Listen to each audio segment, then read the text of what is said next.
Selamat malam, Pak Al-A'raf. Selamat malam, Mbak Sofi. Begini, ini kan kemarin kita cukup kaget mendengar bahwa ada penyerangan Polsek Ciracas dengan kerusakan yang lumayan besar, dengan korban yang lumayan banyak, tidak hanya dari petugas tapi juga dari masyarakat sipil. Apa yang jadi catatan Anda dari insiden ini? Ya baik, pertama ini satu tindak kekerasan dan aksi main hakim sendiri yang melawan hukum, sehingga tidak bisa dibenarkan dengan alasan apapun. Nah, sikap Panglima TNI dan Kasat hari ini yang menyampaikan bahwa akan memproses secara hukum, bahkan memproses pidana, bahkan juga akan melakukan sanksi pemecatan, merupakan sesuatu yang baik sebagai tahap awal. Gitu. Meski nanti kita akan menguji apakah kemudian realisasi dari sikap tersebut akan terwujud dalam satu bentuk tindakan. Nah ini menjadi bagian yang penting dalam proses itu. Tapi sebagai tahap awal ini merupakan satu langkah yang baik. Tapi yang kedua adalah, silakan.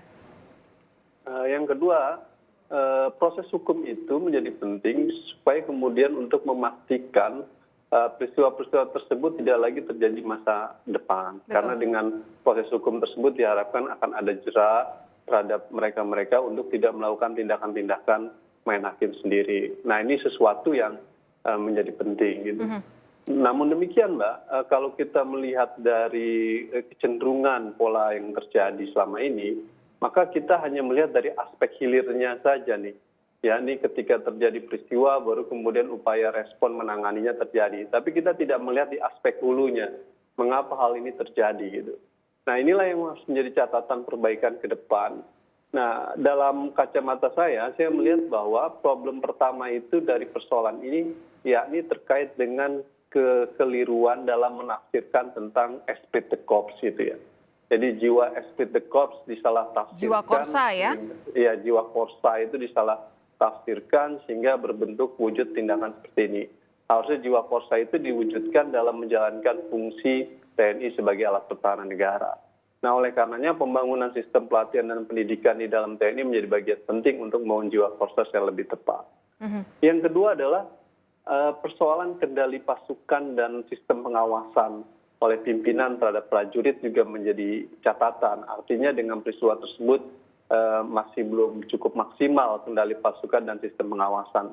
Nah hal itu disebabkan oleh banyak faktor Mbak. Ya ini faktor sulitnya mengontrol prajurit baik karena tidak semua prajurit berada dan tinggal di barak-barak batalion milik TNI. Nah, ini yang kita sampaikan bahwa TNI Keman harus fokus di dalam membangun kesejahteraan prajurit. Caranya apa? Membangun barak-barak yang tepat, yang bagus di tempat-tempat TNI sehingga mereka bisa dikontrol oleh atasannya 24 jam. Nah ini yang belum maksimal dilakukan. Oke, jadi jangan sampai hanya dilemparkan bahwa itu tindakan oknum begitu ya, sementara korpsnya sendiri kemudian tidak bertanggung jawab untuk mencari sebenarnya penyebabnya lebih jauh apa?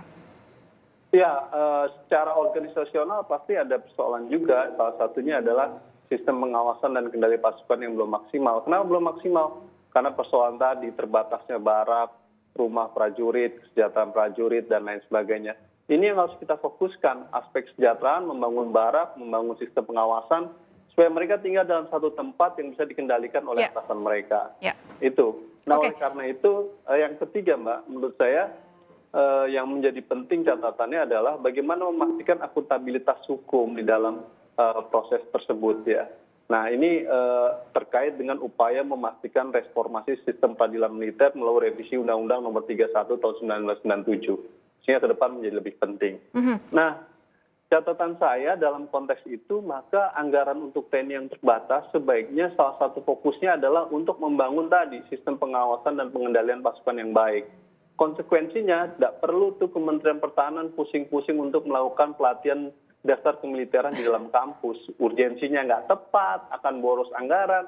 Karena realitasnya untuk kesejahteraan prajurit aja terbatas. Kita membangun barak, sistem pengawasan, dan lain sebagainya. Ini yang teman-teman masyarakat sipil menyampaikan, justru proses program-program seperti itu akan membebani anggaran pertahanan. Padahal kita lihat dengan realitas sekarang, persoalan-persoalan yang terjadi di Ciracas itu salah satu aspeknya adalah problem kesejahteraan, kendali pasukan, sistem pengawasan. Artinya ada problem secara organisasional terkait dengan pembangunan profesionalisme militer itu. Dan itu semua butuh biaya ya? Butuh biaya. Kalau punya Oke. biaya terbatas, fokus ke situ saja. Nggak usah pakai pembangunan pelatihan dasar militer ke kampus. Itu akan membebani biaya. Pak Al-Araf, anggaran begini, pertahanan. kalau kita kan sudah terlalu sering mendengar ada perselisihan begitu sampai pertikaian antara anggota TNI dan juga anggota Polri. Sebenarnya kalau kemudian dibiarkan terus seperti ini atas nama Jiwa Korsa, apa sih dampaknya terhadap masyarakat sipil? Ya, dengan melihat peristiwa Ciracas kan kita bisa lihat bagaimana dampaknya itu memiliki efek terhadap rasa tidak aman di masyarakat ya. Bahkan masyarakat sendiri menjadi bagian korban dari proses kekerasan dan main hakim sendiri yang terjadi. Nah, secara umum karena TNI dan Polri kan memiliki otoritas penggunaan koersi, penggunaan senjata, maka persoalan-persoalan konflik itu bisa berdampak terhadap rasa tidak aman masyarakat. Nah, ini yang menjadi hal penting bagaimana pemerintah memastikan rasa aman masyarakat. Tetapi saya yakin dengan upaya pernyataan Panglima, Kapolri, Wakapolri, dan juga Kepala Staf Angkatan Darat tadi, ini hanya bagian upaya melakukan kerjasama dan hubungan itu bisa dibangun. Baik. Artinya secara ke depan mereka bisa membangun secara lebih baik. Ini insiden-insiden yang terjadi memang terkait dengan persoalan-persoalan yang tadi saya sebutkan Baik. itu. Nah, itu yang Pak harus Araf, diperbaiki. singkat saja, nanti ke depannya setelah ada insiden seperti ini terulang, Anda meyakini sinergi antara TNI dan juga Polri bisa kembali baik lagi begitu? Ya, saya yakin ya sepanjang karena kan TNI dan Polri ini sebenarnya strukturnya sederhana, mereka berada dalam kendali komando yang satu ya.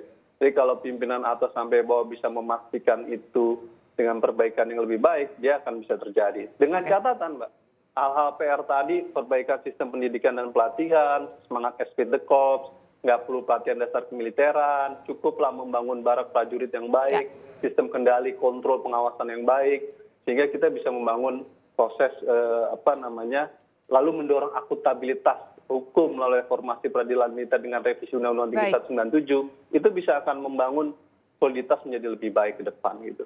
Oke, terima kasih Direktur Imparsial Al-Araf sudah bergabung bersama kami di Sapa Indonesia malam hari ini.